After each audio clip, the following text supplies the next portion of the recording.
Hi everyone, my name is Dee and welcome to Books and Quirks. Today I am going to do my weekly wrap up. I managed to finish 3 books this week, but 2 of them I had already started, um, so it wasn't quite all of it in one week. But the first one I finished was I finally finished The Girl with All the Gifts.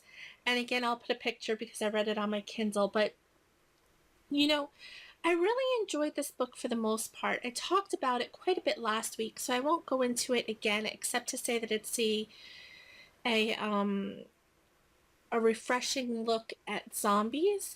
And like I said, I really enjoyed it for the most part. The only thing I'll say is that I was really disappointed by the end. I I wound up giving it 3.5 stars because I did really enjoy it, but the end was very open-ended. I won't give away any spoilers, but I'll just say that I had a lot of unanswered questions at the end, and it was sort of an abrupt ending. Um, and I don't know. I just felt like at the end I sort of felt like I was cheated. Like I wanted some answers and um, I wanted to know more. I wanted to know what was going to happen. So uh, that's basically all I can say without speaking of specifics. But I would give it a shot if you like um, zombies, but maybe a refreshing look at zombies. Then I think that this would be a good book. It's not really a YA book. It's more adults. It follows the adults, but it also follows these children um, that also have the infection. So, anyway, that's all I'll say about that book, but I'll get into the other 2 that I finished this week. The next book that I finished was The Coldest Girl in Cold Town by Holly Black. I absolutely love Holly Black. I've read all of her books except for this one, obviously, until this week. And the only other book by her that I haven't yet read is Doll Bones. Um, so I have to have to get that. But this book, I also really enjoyed, but I had the same problem that I did with the Girl with All the Gifts.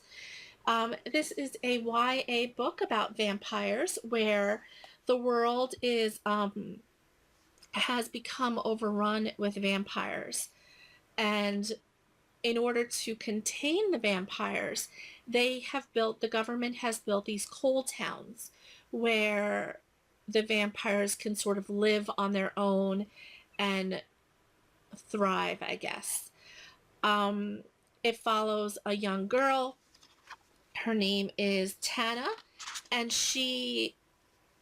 in the first chapter of the book, she wakes up at this party that she was at. She's 17.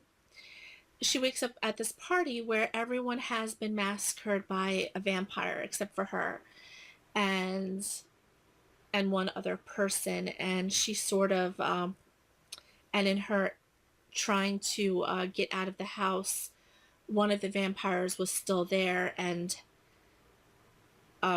bit her leg. So now she has to deal with the fact that she may be infected, um, as well as this other person that was with her. And she is trying to now make it to the cold town before the infection really takes root to protect, the people that she loves, her friends, her family. So that's basically the gist of it. Again, this is just like The Girl with All the Gifts. I really enjoyed this book. I really did until the end. It wasn't as bad as The Girl with All the Gifts in terms of unanswered questions. I gave this 4 stars, but it was, again, a very abrupt ending. Although I did get some answers to some questions, um, it felt like there should have been an epilogue or something at the end. I felt very abrupt and very, like, I don't know. I know that a lot of people like open endings. I'm not one of those people. I really don't. I like when my questions are answered at the end of the book. I like a sense of closure. And actually, that's the word, closure. I didn't have a good sense of closure with both this and The Girl with All the Gifts. Um, I need that sense of closure, especially when I'm enjoying a book so much and I've invested so much time. These are not thin books. The Girl with All the Gifts was, I think 450 pages. This book was also a little over 420 pages.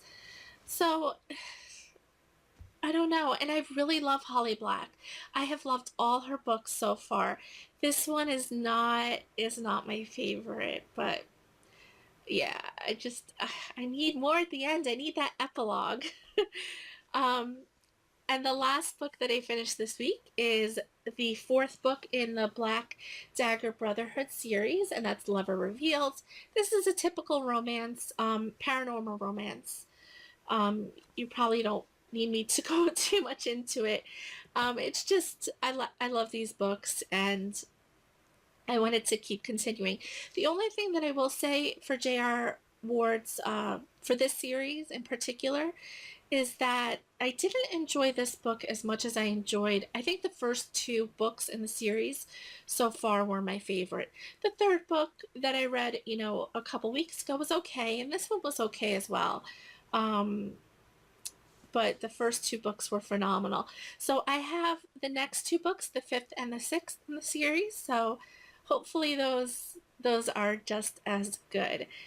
Um, but that is really all I have for you. Those were the three books that I finished this past week. I hope you enjoyed. Please like, comment, and subscribe, and I will see you all next time. Bye.